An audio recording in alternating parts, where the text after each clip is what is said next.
You ever labor your entire life for something? Just get it. Only for some holier-than-thou neighbor with a clipboard comes strutting in like they own the property. That's literally how my dream house became the backlot of a suburban crime drama. And let me tell you, it got crazy. 3 weeks.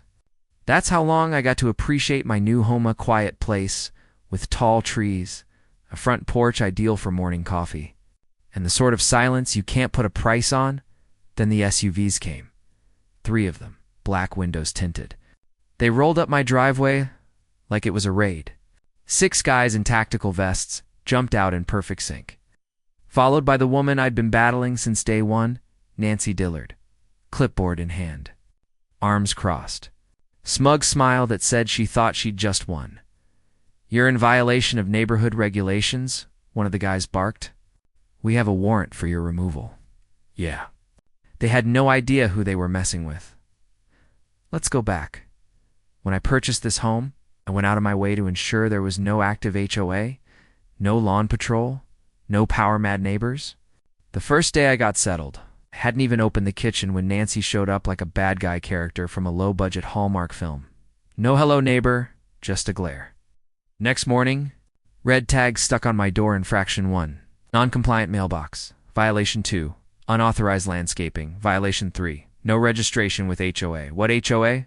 I balled it up and threw it away. Should have been the end of it. I was mistaken. Nancy arrived later, heels clicking. Smile as phony as her HOA forms. "That wasn't a suggestion," she said warmly, like she owned the block. I explained to her there was no HOA. She said my street was annexed during last year. Complete lie. Within the following days, became nasty. Additional red notices stuck on my home. A $500 penalty for non-compliance. My mailbox broken. My car keyed. Even power outages at midnight. My cameras recorded Nancy sneaking around at 2 a.m., taking pictures like she was compiling evidence. That's when I knew. This wasn't gossip with the neighbor. This was a campaign. So I did what I do best. I knocked on the county clerk's door, scrounged through documents, and guess what? Nancy's HOA was not real. No registration. No tax ID number. No officially sanctioned board. She was scamming people's false fines, fabricated rules, even foreclosure threats. Some neighbors paid her for peace. Others sold their houses to get her to leave them alone.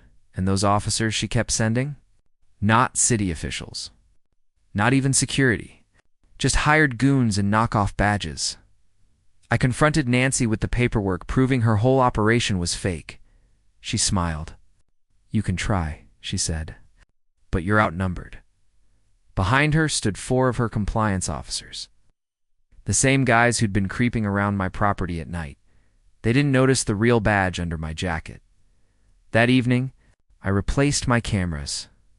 At 2:14 a.m., guess who's back? 2 men in black clothes, whispering, gesturing towards my home. I went outside, cool as a cucumber. "You boys looking for something?"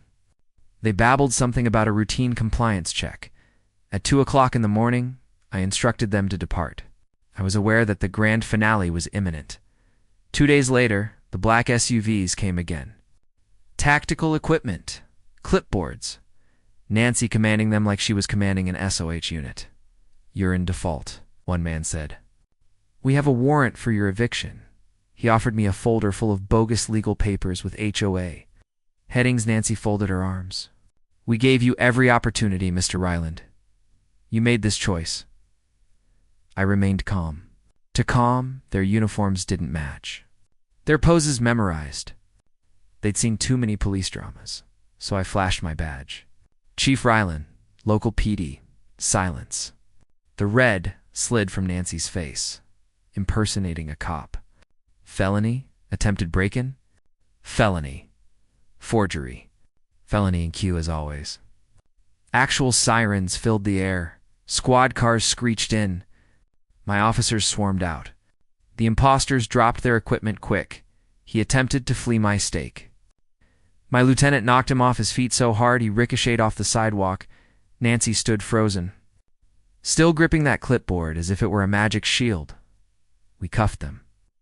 We searched Nancy's home and found bank statements, fake identification, and liens on property. Not only here, she'd operated in several neighborhoods using various aliases. Turns out she was a member of a property scam ring employing bogus HOAs to harass residents out of their homes or shake down phony dues at the month's end. We raided for additional properties, took in $2.7 million worth of assets, and arrested all the players, including a city government official assisting in the cover dash-up. Double quotes. Nancy flipped quickly. Said she was just maintaining order. Yeah, sure. The whole scheme fell apart. The bullied neighbors, years on. Free. I was sitting on my porch, drinking coffee a month later, when a fancy envelope showed up. Letter from the Royal Homeowners Association of Springview County. What did it say? Well, that's a tale for another time. So here's the question to you. What would you have done if your neighbor attempted to use a bogus HOA as their own personal militia? Leave your thoughts in the comments. And if this story blew your mind even slightly, hit like, hit subscribe, and hang around because trust me, we're just getting started.